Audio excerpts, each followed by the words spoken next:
Hi everybody and welcome to another Darkest Dungeon 2 video. Today we're going to be talking about the brand new hero that's been introduced, the Vestal.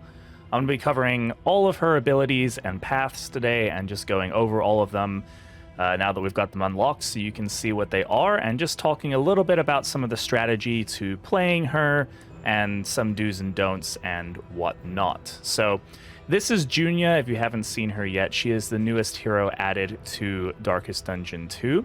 She is primarily a healer as well as a back row damage dealer, but she can also do some other support functionality as well as dealing debuffs and guarding your other heroes, as well as some other things like stress healing and whatnot. She has a pretty varied kit, and it's actually quite an interesting one that feels a little bit unique compared to other heroes, and I think she fits in a lot of roles in your team. So let's go ahead and take a look at her abilities. Like all heroes in the game, there are 11 abilities that you can eventually unlock. Some differences to note about the Vestal off the bat, and we will be covering this a bit more in depth, is that her paths work differently. Unlike other paths on other heroes, her paths actually change the tooltips of some of the abilities. So do keep that in mind when you're selecting paths. We will look at those changes as well, just to talk about what they are, but we're going to cover her base kit here, and then we'll talk about the paths later. So looking at her base kit, you can see the 5 abilities that she starts with, and then the 11 total here. The first one we have is called Hand of Light. This is an ability that deals a little bit of damage. It can be used from the front 2 ranks. Starts with 2 to 3, so very minimal with a small crit rate. It applies strength and block to the Vestal though, giving her some defensive ability while also lining her up for some pretty hefty damage. Next, you'll see the ability Illumination. I like to call this one the flashlight because that's what it looks like. This can be used from any of the back ranks, and essentially what it does is that it ignores dodge, it ignores stealth, and it removes both of those tokens. So this is very useful against enemies, particularly in the sluice, as well as the urchin, and also the Wharf Rat in the Shroud as well are enemies that can all stealth themselves, but any enemy that can generate dodge is also quite vulnerable to this this ability. And upgraded, you can see here that it also removes the ability for them to gain dodge. So this is pretty much another version of Tracking Shot in that sense. So pretty useful here, just doesn't have the combo generation as well. Now also Hand of Light, let me go ahead with the upgrade here as well. It also applies a strength token to a random adjacent hero. So again, has some utility for support here, allows you to kind of generate those tokens. Now, again, if you're playing her in the back or the front rank and you're using the front rank, you can't use this in the back. You can guarantee that it will at least be the hero behind her, but if you are playing her in rank 2, it could go either to rank 1 or rank 3, so do keep that in mind. Next, we have probably the most potent of all of her abilities. This is Judgment. This is her primary damage dealing attack, at least in the back rows. This is something that a lot of people have been asking for, and you can see here this has some interesting mechanics. Now, the token that you see noted here is a Conviction token. This is a unique token that is specific to the Vestal. Now, before we talk about Judgment a bit more, let's talk about that token. On her Wanderer path, she actually has a condition here you'll see called, that says at turn start that she will generate a Conviction token. Her other paths have some varied ways in which they generate conviction, but she is the only hero that has something on the Wanderer path. Essentially, this is akin to the Leper's passive or the Hellion's passive, and is a passive ability on her that generates conviction. She can have up to 3 conviction tokens on her at one time, and they alter the way some of her abilities work. So you'll see here with Judgment, at base it deals 3 to 5 damage, which is okay. It can hit all 4 ranks though, which is pretty useful, especially for a back row damage dealer. This allows her to be very versatile in who she hits, and it has a fairly low crit rate. But you'll notice here that with 2 conviction tokens, it deals plus 100% damage, which is it's a big amount of damage, and with 3 tokens it actually deals burn. Now these do not stack, so if you use the 3 tokens it will deal the burn, not the damage, and if you deal the 2 tokens it will deal the 100% damage. At least that's my understanding. Somebody I'm sure might correct me and tell me that's not the case and it does stack them. If that is the case. Actually, you know what? I think it is the case that it does stack them, because that is how it works with Divine Grace. So I'm going to retroactively not edit that out because I'm lazy, and just say that it probably does stack them, and I've just not noticed it yet. So if I'm wrong there, somebody can correct me in the comments. But it does deal burn on 3 conviction tokens. You see here, when upgraded, it deals 4 to 7 damage, and then deals 4 burn when using the 3 tokens. This can deal a significant amount of damage when you combine it with her ability to generate strength, or use that 100% damage dealing. It's definitely one of the most consistent ways to deal damage from the back row. Now next we have Divine Grace. This is her primary healing ability. This is one of the abilities that people really wanted her to have, especially because she is primarily a healer, or at least she was in Darkest Dungeon 1, but it has some caveats here. So the closest reference would be the Plague Doctor's Battlefield Medicine. This ability has some different restrictions. While it doesn't have battle limitation as far as how many times it can be used like Battlefield Medicine, it doesn't clear dots, and it has a much lower threshold for it to activate. So you'll notice here it has a 25% threshold of health, which is very low. You have to be within a quarter health for you to be able to activate this, and it does have a cooldown of 2. I would say the cooldown is probably the most prevalent thing here, but it does heal a good chunk of health. It heals 25% base, and when using 2 tokens, it'll heal an additional 10% token, and when using 3 conviction tokens, it'll heal an additional 10%. So you can get up to 45% healing on 1 heal here if you hold off and use the tokens, which if you're using the cooldown on this ability, you're probably going to have those tokens generating anyway. So it does heal for a very solid amount. Now you'll notice when upgraded, this ability, it raises the cooldown, or sorry, not the cooldown, the target threshold HP. So it actually goes up to 33%, which makes it a bit more viable. And then it starts at a 30% heal and can go up to a 50% heal. So these are very chunky heals, and definitely have their place, but they are a little bit harder to use as often. I would say they're not as much of a burst heal like the Plague Doctor is, but they are probably better for longer fights, or definitely better for longer fights, because you can use them more than 3 times. So and it heals for more as well. So it's definitely a good heal. It just has some different viability options here. Now next, we have one of the Vestal's unique attributes, and that is her Consecration abilities. So you'll see here, Consecration of Fortitude has a cooldown of 3, can be used from any rank, and can be applied to any rank. This is a buff that is applied not to the hero, but to the rank that that hero is on. So this applies a token called Consecration of Fortitude, and if we go to the glossary here, I'll go ahead and show you this. This is what the token looks like, and basically that token grants a block or a dodge token at turn start of the hero that is on the rank that has that Consecration.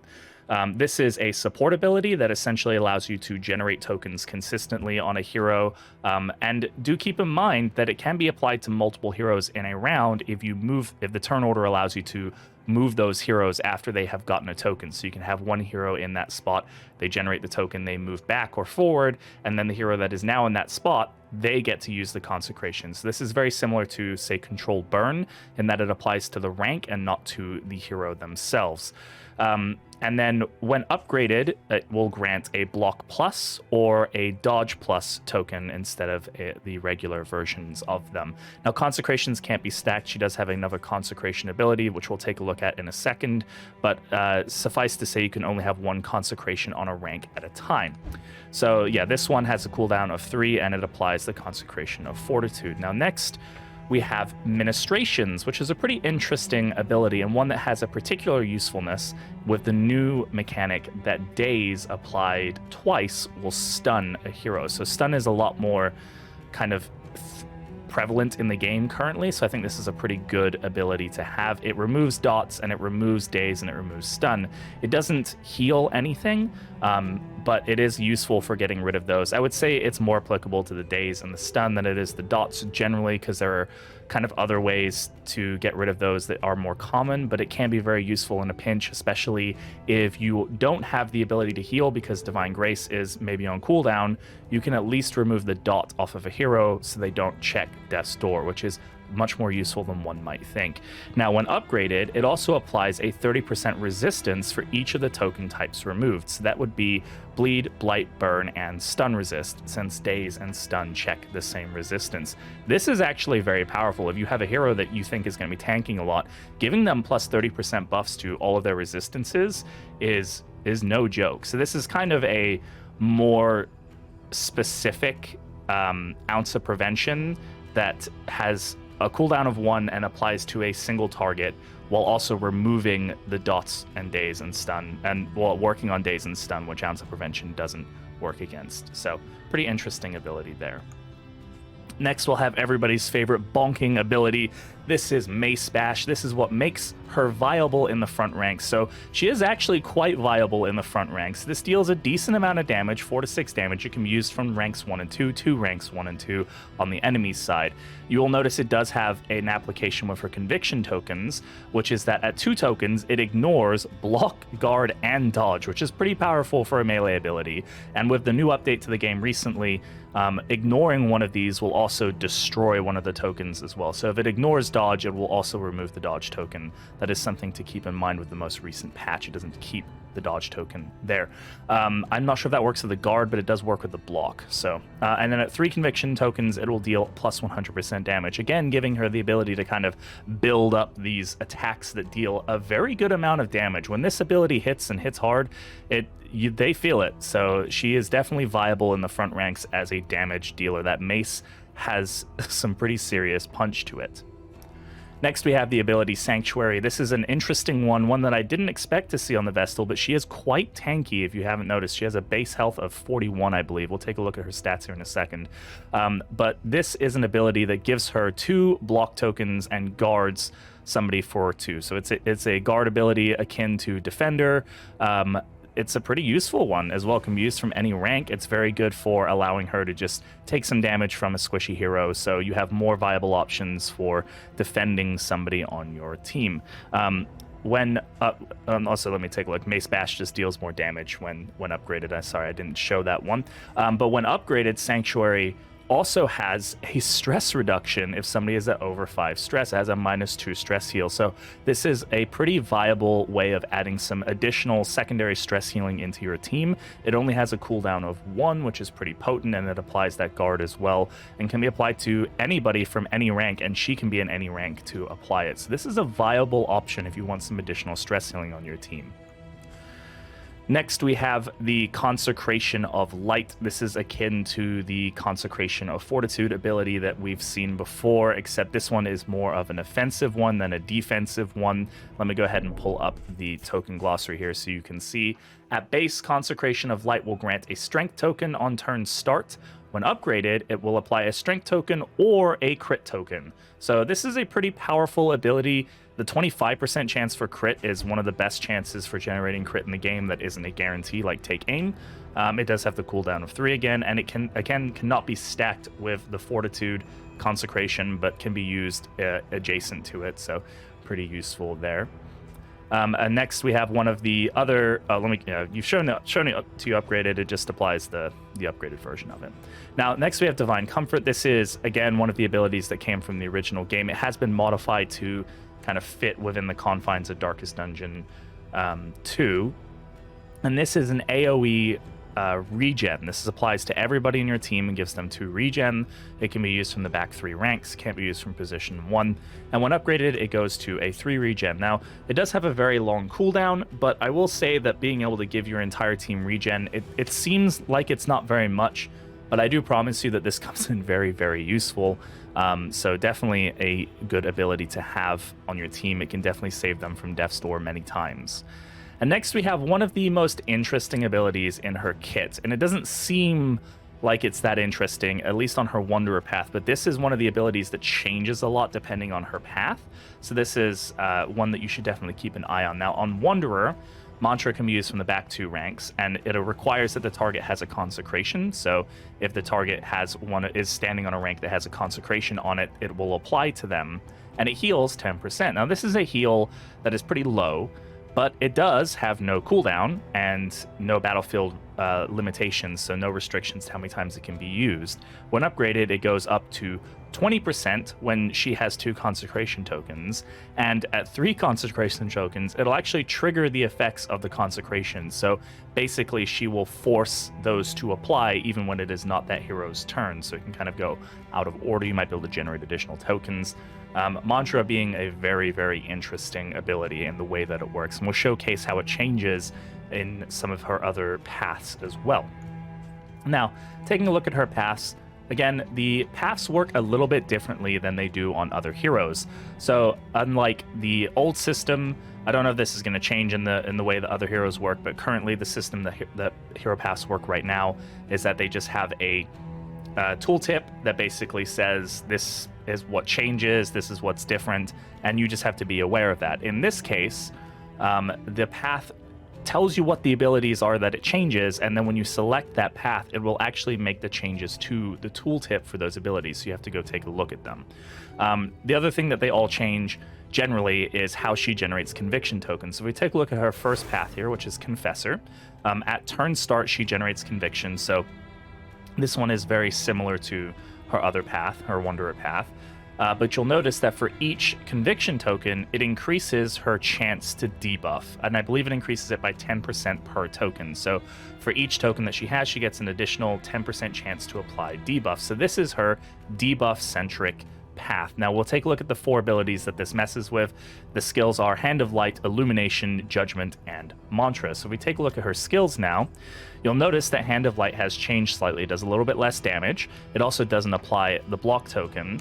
But when upgraded, it targets somebody and will actually give them weakness while giving her strength. So you can see how this is now a debuff ability instead.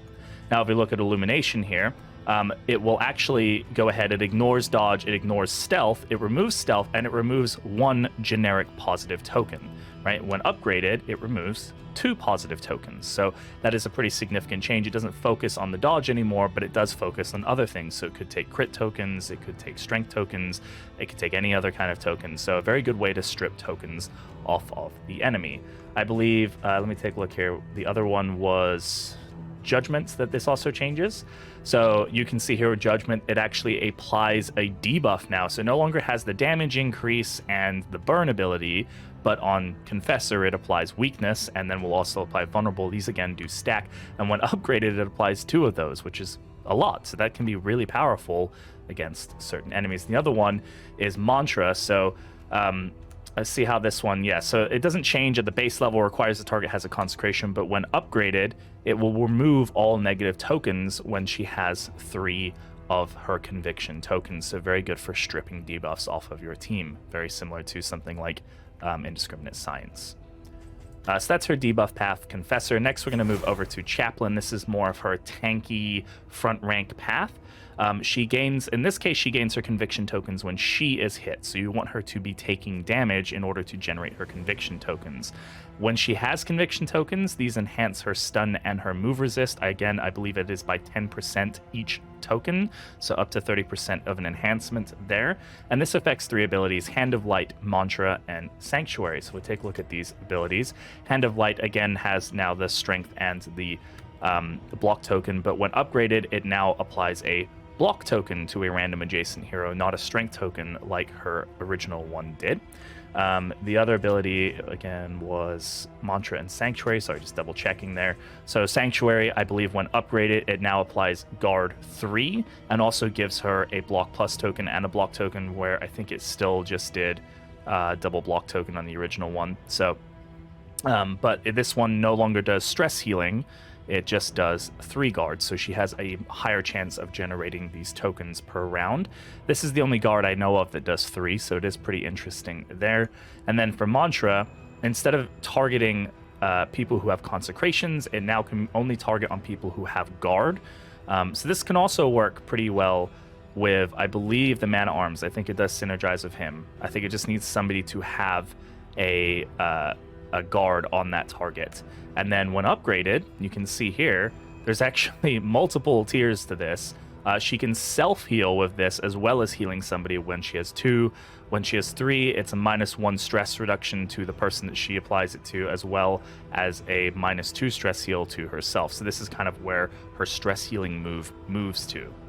So a pretty interesting path there with Chaplain. Now next we have Seraph. This is more of her healing path. And this one focuses on her consecrations as well. So she gains a conviction token when a consecration activates. So when somebody who is on consecrated land procs their turn and they proc the consecration token to generate, that's when she will generate conviction tokens. And now consecrations, instead of lasting 3 rounds, they last 5 rounds. And I believe they also have a 5-round cooldown. We'll take a look at that. So this affects both of her consecration abilities and mantra. So we take a look at the consecration abilities. You'll see now that the cooldown is 5. And that pretty sure that's the only change that it makes to both of these. So the cooldown being 5, also the ability lasting for 5, so it lasts a lot longer, 2 rounds longer to be specific. And then you'll see here that on mantra, it now heals 30% on targets that have consecration, but it will remove the consecration tokens, so it takes away those buff generating tokens. When upgraded, it heals 50% and removes all consecration tokens. So it's basically a big heal to up to 2 people on your team. So an interesting mechanic there.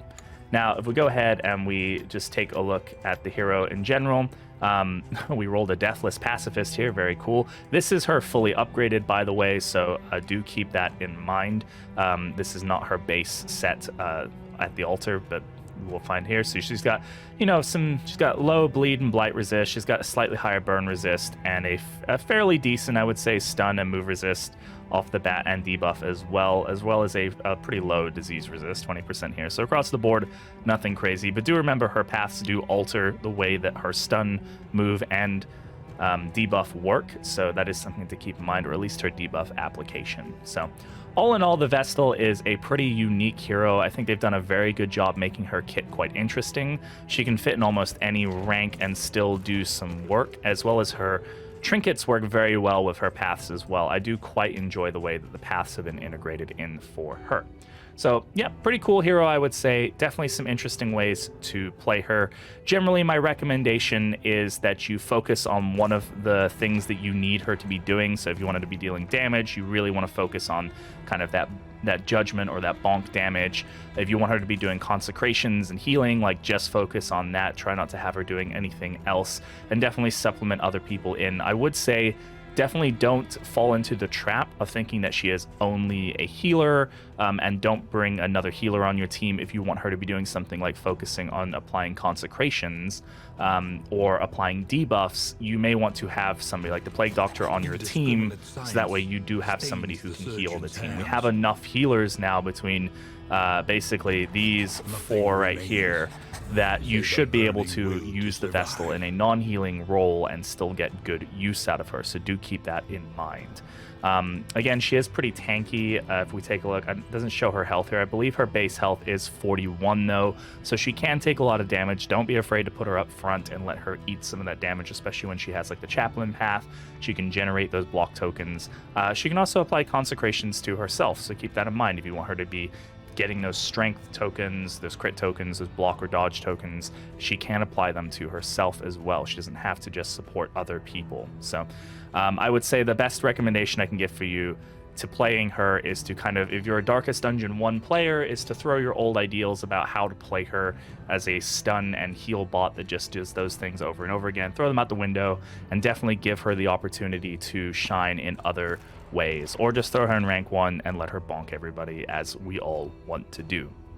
So thank you all for watching this video. If you like this kind of content, do consider subscribing to the channel. It helps out loads. Leave a comment down below of your favorite way that you've played the Vestals so far, and definitely let me know that I was wrong about those stacking conviction tokens. I'm sure somebody will call me out on that. Thanks for watching, and I'll catch you in the next video.